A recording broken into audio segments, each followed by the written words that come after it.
बिस्मिल्लाहिर्रहमानिर्रहीम। अस्सलाम वालेकुम दोस्तों, आप देख रहे हैं आज का हमारा पॉडकास्ट। हमेशा की तरह ज़फ़र इकबाल लक के साथ मौजूद हूँ। दोस्तों, इंसान जब इल्म सीख रहा होता है, अपने असातिज़ा इकराम के पास जाता है, अपने असातिज़ा इकराम की से इल्म हासिल करता है, और उस्ताद मोहतरम जो होते हैं आपके, वो आपको बड़ी नायाब बातें बताते हैं जो सारी ज़िंदगी आपके काम। तो मैं इन उलूम की सिलसिले में इल्म जफ़र सीखने के लिए हमारे यहाँ बुजुर्ग थे उस्ताद मोहतरम, अब इस दुनिया में नहीं रहे, खुदा उन्हें गरीक़ रहमत करे, मस्तान शाह साहब के नाम से उन्हें दुनिया जानती। तो मैं जब उनसे पढ़ने गया, उनसे मैं पढ़ा करता था, तो उन्होंने एक दिन मुझे एक शेर सुनाया। वो शेर मैं अपने देखने और सुनने वालों की खिदमत में पेश करूँगा। उन्होंने कहा कि सन की रस्सी साम बने, न ऊन उसे न जान, इल्म बगैर फकीरी हमद जैसे हो हवा। उस्ताद मोहतरम फरमाते थे कि अगर आपको किसी ने दरवेशी भी दे दी, कोई भी दे दिया, और आप इल्म नहीं रखते, आपके अंदर कोई तब्दीली नहीं आएगी। इल्म बुनियादी तौर पर दोस्तों किसी भी शख्स की पहचान में बुनियादी किरदार अदा करता है। आज मेरे साथ मेरे मोहतरम दोस्त जनाब ज़फ़र इकबाल लक साहब हैं, और पामिस्ट्री में इन्होंने बहुत मेहनत की।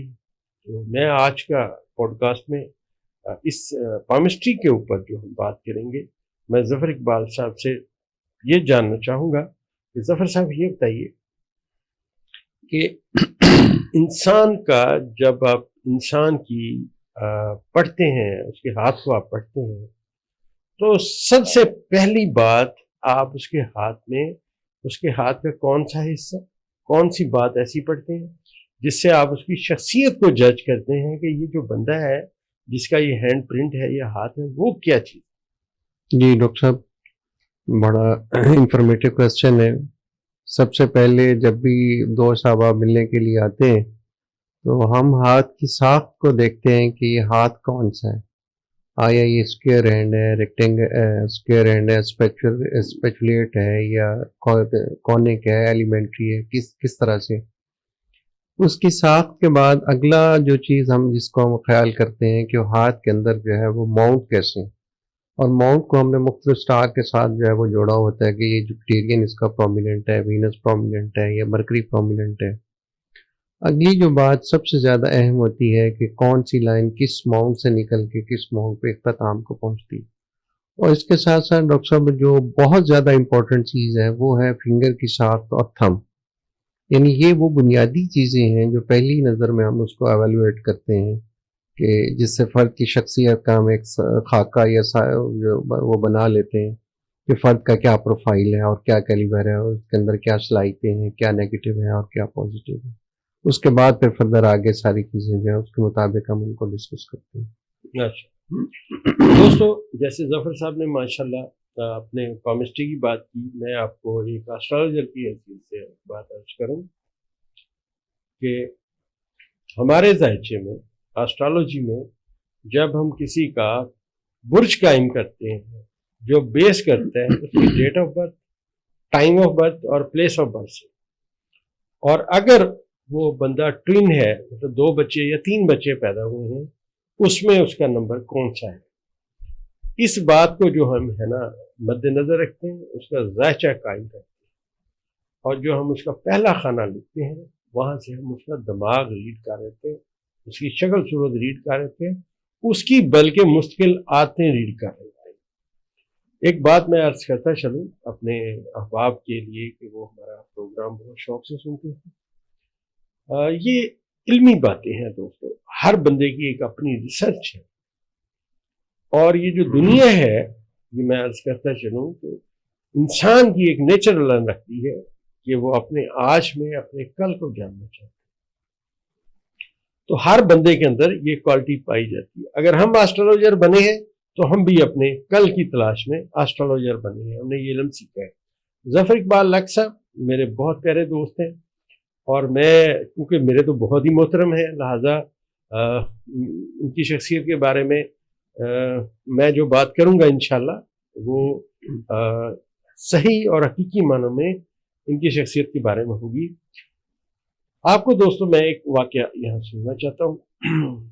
मेरे पास एक खातून का जायचा बनने के लिए, खातून ब्यूरोक्रेट थी। उन्होंने मुझे कहा कि जब मैंने उनसे कहा कि आपकी डेट ऑफ बर्थ उनका ये है, टाइम ऑफ बर्थ उनका ये है, तो उन्होंने कहा कि मेरी वालदा बहुत बूढ़ी हो गई हैं, वो कहती हैं कि मैं इशा की अजान से लेके रात के 12 बजे से पहले तक किसी टाइम पे रहा। अब ये 4 घंटे का वक्त था। अब खातून जो थी वो टेलीफोन पे मेरे साथ बात करनी थी और पाकिस्तान में एक बड़े अहम ओहदे पे जॉब करती हैं। जब मैंने उनसे कहा कि आप मुझे अपने हाथ के तस्वीरें भेजें, तो मैंने फिर वो तस्वीरें ज़फ़र इकबाल लाख साहब को भेजी। मैंने कहा ज़फ़र साहब इस हाथ को काइंडली रीड कीजिए, तो मुझे बताइए कि इसमें मरकजी बात क्या है, मरकजी बात क्या है, हाथ से कैसे हमने। तो माशाल्लाह ज़फ़र साहब ने मुझे बताया कि जिसका ये हाथ है इसको डाइवोर्स हुई हुई होगी। तो मैंने मरीख के मकाम को जायचे के 7वें खाने में देखा, तो उसका पता चला कि वो रात 10 बजे पैदा हुई। एग्जैक्ट वहीं से उनका जायचा बन गया और वहीं से सारी बातें। ये दोस्तों मैं इसलिए अर्ज कर रहा हूँ कि ये किसी बंदे की काबिलियत, उसकी पहचान उसके इल्म से होती है, ना कि उसकी उन बातों से होती है जो खुद वो अपने मुंह से बयान करे। खैर मैं ज़फ़र साहब से इसी सिलसिले में एक बात और जानना चाहूँगा कि पामिस्ट्री जो है, माशाल्लाह आपको इतना नॉलेज है, इतना आप पामिस्ट्री को आपने पढ़ा और बहुत तहकीक की, तो आप ये बताइए कि आपको हाथ देख के ये कैसे पता चलता है कि ये बंदा क्रिमिनल माइंड है या ये सुलझू और अमन पसंद आदमी है? ये बात बड़ी अहमियत रखती है और आप जरा इस पर रोशनी डालें। जी डॉक्टर साहब, पहली बात तो ये है कि आप बता रहे थे डाइवोर्स के हवाले से। हाँ, मैं हमेशा अपने अहबाब से कहता हूँ कि जब भी वो रिश्ते नातों का एहतमाम करते हैं, अगर हमारी एक आजिज़ सी राय ले लिया करें तो उन्हें बहुत ज़्यादा हेल्प मिल सकती है। ख़ास तौर पे ख़वातीन के हाथ में इस बात के वाज़ेह इशारे होते हैं कि ये शादी सर्वाइव करेगी या नहीं करेगी। तो ऐसी ख़वातीन, ऐसी बच्चियाँ जिनके हाथ में इस तरह का साइन है, हम उनके तहफ़्फ़ुज़ के लिए पहले से कुछ ना कुछ बंदोबस्त कर सकते हैं या उनको एक रहनुमाई कर सकते हैं कि आपने आइंदा आने वाली ज़िंदगी में किस तरह से लाइफ को लेके चलना है, एक चीज़। अच्छा, इसमें डॉक्टर साहब हाथ की जो साख्त है वो बहुत ज़्यादा डिपेंड करती है। 2 चीज़ें फन दस्त शनासी में अहम है, एक तो थंब की फॉर्मेशन और दूसरा जो आपकी मरकरी फिंगर जिसको हम छोटी उंगली कहते हैं। ये 2 चीज़ों का कॉम्बिनेशन, और तीसरा ये है कि इसके अंदर ब्रेन की फॉर्मेशन कैसी है। अगर ये 3 चीज़ें जो हैं एक तरह से हमें सिग्नल दे रही होती हैं कि ये बंदा पॉजिटिव अप्रोच वाला है या नेगेटिव अप्रोच वाला है। इन 3 चीज़ों से फ़र्द को हम एनालिसिस कर सकते हैं। आज तक मोस्टली मैंने क्रिमिनल अपराध का बहुत ज़्यादा मुतालिया किया है और उनमें ये तीनों साइन जो है मुझे एबनॉर्मल नज़र, जिनके यहाँ क्रिमिनल एक्टिविटीज़ मैंने देखी हैं, उनके यहाँ ये तीनों साइन जो है नेगेटिव मिले। और उसके हाथ की और भी बहुत सारी चीज़ें हैं, लेकिन मेन ये 3 ऐसे पिलर्स होते हैं जहाँ से फ़र्द जो है वो पहचाना जाता है कि उसकी पॉजिटिव अप्रोच है या नेगेटिव अप्रोच है। जी दोस्तों, मैं यहाँ एक बात आपसे अर्ज करता चलूँ कि एस्ट्रोलॉजी में हमारे पास 2 जायचे। एक होता है वक्ती जायचा, जिसमें हम उसके सवाल को जज करते हैं, इतने बज के इतने मिनट पे इतने बज के। उस वक्ती जायचे के लिए ना हमें उसके नाम की जरूरत होती है, ना उसकी डेट ऑफ बर्थ की, ना टाइम ऑफ बर्थ की। हम उसका सवाल सुनते हैं, जवाब। तो दोस्तों, इल्म जो है वो पहचान है। मैंने आपसे अर्ज किया कि आप जो सीखते हैं वही आप बयान करते हैं। मैं एक दफ़ा अपने मेरे अजीज थाना शुमाली छावनी में डीएसपी थे लाहौर में, तो मैं उनसे मिलने के लिए गया, तो आगे एक तफ्तीश चल रही थी।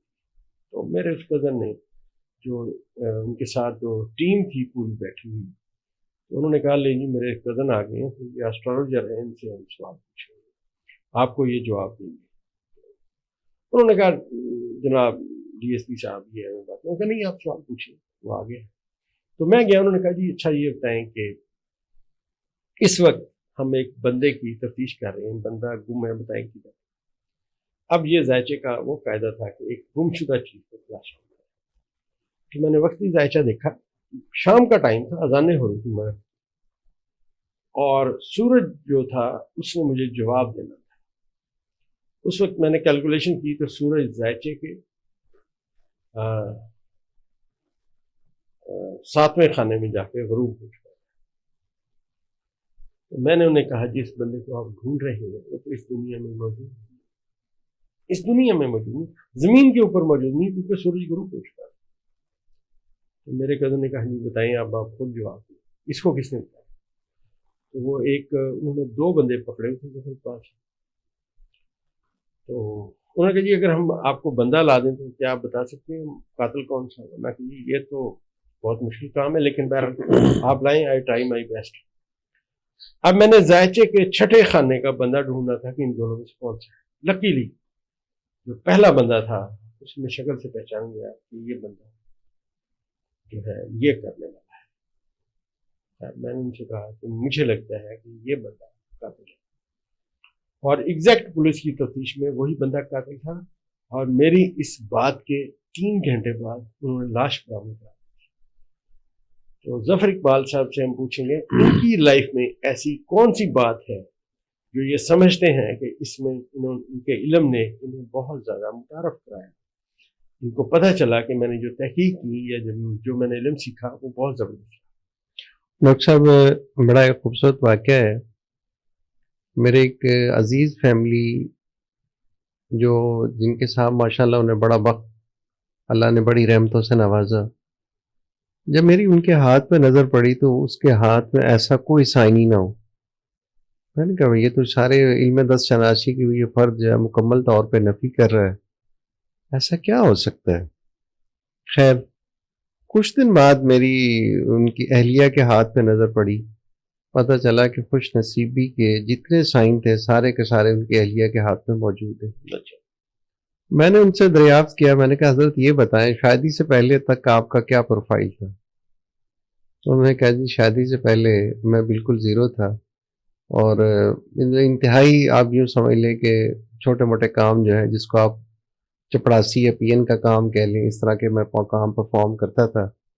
اس دوران میری جو ہے اس فیملی سے جان پہچان ہو گئی, بات رشتے تک چلی, شادی ہوئی. کہتے ہیں جیسے ہی شادی ہوئی سے اگلے دن جو ہے مجھے گورنمنٹ کا جاب مل گیا, اور پھر آنن فانن ایسی تبدیلیاں ہوئیں کہ جنہیں میں خود بھی کبھی جو ہے وہ اندازہ نہیں کر سکا, اور قدرت نے ہر اس نعمت سے نوازا جس کا میں خیال کرتا تھا.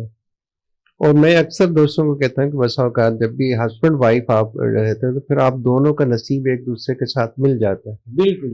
تو میں فیملیز میرے پاس آتی ہیں تو میں ان سے یہ کہتا ہوں کہ ٹھیک ہے آپ کا اپنا, جب آپ فیملی کی بات کرتے ہیں تو آپ کے پارٹنر کا ہاتھ بھی ساتھ ہونا چاہیے. کہ بہت ساری ایسی چیز میں نے بہت سارے ایسے گورنمنٹ سرونٹس کو دیکھا ہے, بڑے اچھے عہدوں پہ فائز ہیں, ان کے ہاتھ میں ایسا کوئی سائن نہیں ہوتا, پتہ چلتا ہے جی ان کی اہلیہ کے ہاتھ میں اللہ نے وہ صلاحیت اور اہلیت رکھی ہے. جب سے وہ ان کی زندگی میں شامل ہوئی اللہ نے 4 چاند لگا دی. تو یہ قدرت کا ایک نظام ہے, وہ دونوں کو صرف وہ کہتے ہیں جوڑتا ہے تو ان کے نصیب بھی ایک ساتھ اکٹھے کر دیتے. بالکل ہے. تو ظفر صاحب بہت مہربانی. اب آپ سے میں ایک بات اور پوچھوں گا جو اکثر آپ سے لوگ پوچھتے ہیں, جو زیادہ تر لوگ ذائچہ بنواتے ہیں یا زیادہ تر لوگ ہاتھ دکھاتے ہیں, آپ کو بھی یہ سوال سننے میں ملتا ہے, مجھے بھی ملتا ہے کہ یہ بتائیں جی ہماری لک کیسی ہے. آپ اس کے بارے میں فن دستشناسی کے حوالے سے کیا سمجھتے ہیں؟ ڈاکٹر صاحب بڑا خوبصورت سوال ہے, اور اکثر یہ پوچھا جاتا ہے. اچھا بہت سارے لوگوں کا یہ خیال ہوتا ہے کہ شاید ہم ان کا نصیب ہم بنانے بیٹھے ہیں. بھائی ہم آپ کا نصیب نہیں, ہم تو صرف آپ کو یہ بتا سکتے ہیں کہ قدرت نے آپ کو کتنی صلاحیتوں سے نوازا ہے. بالکل. ہاتھ میں جو چیز بہت زیادہ امپورٹنٹ دیکھی جاتی ہے وہ ہے کہ آپ کی برین کی فارمیشن کیسی ہے. اس کے بعد پھر یہ ہے کہ برین کی فارمیشن کے ساتھ ساتھ آپ کی جو خوش نصیبی والا یہ کیریئر لائن ہے وہ کتنی ہے. آپ نے بہت بڑی تعلیم حاصل کر لی, آپ نے ساری ڈگریاں لے لی, آپ نے ایم فل کر لیا, آپ نے پی ایچ ڈی کر لیا. اس کے ساتھ یہ بھی دیکھنا ہے کہ خوش نصیبی والا گراف اگر آپ کو عہدہ نہیں ملتا یا ڈیزگنیشن نہیں ملتا یا آپ کسی اچھے اور بہتر مقام پہ نہیں آتی تو وہ آپ کی تعلیم رائے گا. جی. تو دونوں چیزوں کا آگے بڑھنے کے لیے ہم کہتے ہیں کہ خوش نصیبی کا ہونا بھی ضروری ہے اور عقل کا ہونا بھی ضروری ہے. اگر عقل اور خوش نصیبی دونوں ساتھ ملیں گے. اچھا تیسرا جو چیز ہے وہ ہے آپ کی ہیلتھ. آپ خوش نصیب بھی ہیں, آپ کے پاس شعور بھی ہے, ساری چیزیں, آپ کی ہیلتھ آپ کا ساتھ نہیں دے رہی تب بھی آپ فارغ ہیں. تو یہ حوالے جو ہیں ہم یہ کہتے ہیں جن کے افراد میں یہ 3 سائن ہمیں پرومیننٹ نظر آتے ہیں ان کے بارے میں ہم کہتے ہیں کہ یار آپ خوش نصیب آدمی ہیں، آپ کو قدرت بہترین مواقع دے گی اور آپ بہترین مقام و مرتبے پہ فائز ہوں گے۔ اچھا میں یہاں ڈاکٹر صاحب میں ایک بڑی اور اہم بات شیئر کرتا چلوں، میں نے بہت سارے ایسے لوگ دیکھے جن کی تعلیمی اہلیت کچھ نہیں تھی، بلکہ یوں کہہ لیں کہ انگوٹھا ٹیک تھے۔ ان کو میں نے بڑا اپنی اللہ کی بھرپور رحمتوں سے اللہ نے ان کو نوازا، گو وہ تعلیمی اداروں میں نہیں گئے لیکن ان کا مینٹل کیریبر، ان کی خوش نصیبی وہ کمال میں نے دیکھی۔ ان کو بلینئر میں نے دیکھا، کروڑوں پتی دیکھا، اور بہت سارے ایسے لوگ بھی دیکھے جن کے پاس تعلیمی اسناد جو تھیں ایک سے بڑھ کے ایک تھی لیکن وہ ہینڈ ٹو ماؤتھ سروائیو کر رہے۔ بالکل یہ کمال ہے قدرت ہے۔ جی ہمارے اسٹرالوجی ہر بندے کے ذائچے اگر وہ میل ہے اس کے ذائچے کا 10واں اور 11واں خانہ ہوتا ہے۔ صحیح۔ خاتون کے ذائچے میں میں نے دیکھا ہے کہ 5واں خانہ اور 4تھا خانہ ہوتا ہے۔ یہ میری ریسرچ ہے۔ اچھا ان کے جو خانوں کے ستارے ہیں اگر وہ اسٹرانگ ہیں ہم یہ سمجھتے ہیں کہ یہ چیزیں بہت ساری بہتر ہو جائیں، مطلب ان کی لائف میں جہاں یہ جانا چاہتے ہیں، جو اسٹرگل کر رہے ہیں، کیونکہ ان کا خانہ امید اسٹرانگ ہے، لہٰذا میں سمجھتا ہوں کہ ان کی جو کامیابی ہے وہ طے شدہ عمر ہے، انہوں نے جسٹ اس لائن پہ چلنا ہے۔ تو جیسے جیسے وہ ستارے آگے بڑھتے ہیں بندہ اپنی کامیابی کی سمت میں جاتا ہے۔ آپ کو ظفر صاحب ایک بات اور شیئر، پچھلے دنوں میں بہت دن دکھ گئی یونیورسٹی میں اسٹیٹ ڈپارٹمنٹ کے جو بچے تھے انہیں میں نے اس علم کے بارے میں بتانا تھا۔ مقصد یہ تھا کہ پڑھے لکھے لوگوں کو ہمارے علم کا پتہ چلے، ان میں اگر کسی میں اس علم کے جاننے کے بارے میں ہے تو وہ آگے آئے تاکہ وہ ہم سے بھی آگے جائے۔ ہم سے بھی آگے، بالکل صحیح بات۔ اچھا جب وہاں بچوں نے ماشاءاللہ پڑھے لکھے بچے، اور میں حیران ہو گیا ظفر صاحب ان بچوں کی تعلیمی معیار پہ اور ان کی گفت و شنید پہ جو انہوں نے مجھ سے سوالات پوچھے، تو ایک نے مجھ سے بڑا زبردست سوال کیا۔ انہوں نے کہا جی یہ بتائیں اگر سارا کچھ اس ستاروں نے متعین کر دیا تو انسان کیا ہے؟ انسان ہمارے ذائچے میں ظفر صاحب جو سورج ہے نا، منقلب بروج 4 ہیں، ثابت بروج 4 ہیں اور زوجی ذہن بروج 4۔ جب سورج منقلب برج میں جاتا ہے تو ویدر چینج ہوتا ہے، جب وہ ثابت برج میں جاتا ہے تو ایز اٹ از رہتا ہے، جب زوجی ذہن میں جاتا ہے تو دن کا ٹمپریچر اور ہوتا ہے رات کا۔ اب میں نے بچوں سے کہا کہ جی آپ دیکھیے، آپ اپنے ارد گرد میں دیکھیے، آپ اپنے گٹر کی صفائی آپ نہیں کرتے، آپ نہیں کر سکتے، آپ کو بڑی گھن ہے، اس کے اگینسٹ آپ ایک بندہ لاتے ہیں، وہ بندہ آپ سے 2-3 ہزار روپے لیتے ہیں لیکن آپ کا گٹر صاف کر دیتے۔ اب مجھے آپ بتائیں، آپ خود نہیں کر رہے، ایک دوسرا بندہ تھوڑے سے پیسوں کے لیے وہ کام کرنے کے لیے تیار ہے، کیا وہ سبزی نہیں بیچ سکتا؟ کیا وہ موٹر سائیکل رکشہ نہیں چلا سکتا؟ بہت سارے کام ہیں جس کے لیے اسے کوئی سیکھنے کی اتنی زیادہ ضرورت نہیں ہے، صحیح بات ہے، وہ کام کر سکتا ہے، لیکن اس کا مینٹل لیول یہی ہے کہ میں اسی کام کروں گا، لہٰذا وہ ساری عمر وہ کام کرے گا۔ یہ علوم میں ہر علم جو ہے ہر چیز کو الگ الگ بتاتا ہے، بشرط یہ ہے کہ جو علم رکھنے والا یہ علم طالب علم جو ہے وہ ریسرچ کتنی کرتا ہے۔ تو آج کا ہمارا یہ جو پروگرام ہے یہ اختتام پذیر ہوتا ہے۔ میں اس پروگرام میں اپنے ساتھی، اپنے دوست ظفر اقبال لق صاحب کا بے انتہا مشکور ہوں کہ یہ اپنے قیمتی وقت میں سے وقت نکالتے ہیں اور یہاں ہمارے دوستوں کو اس علم کے بارے میں آگاہی دیتے ہیں۔ اگلے ایپیسوڈ میں انشاءاللہ اور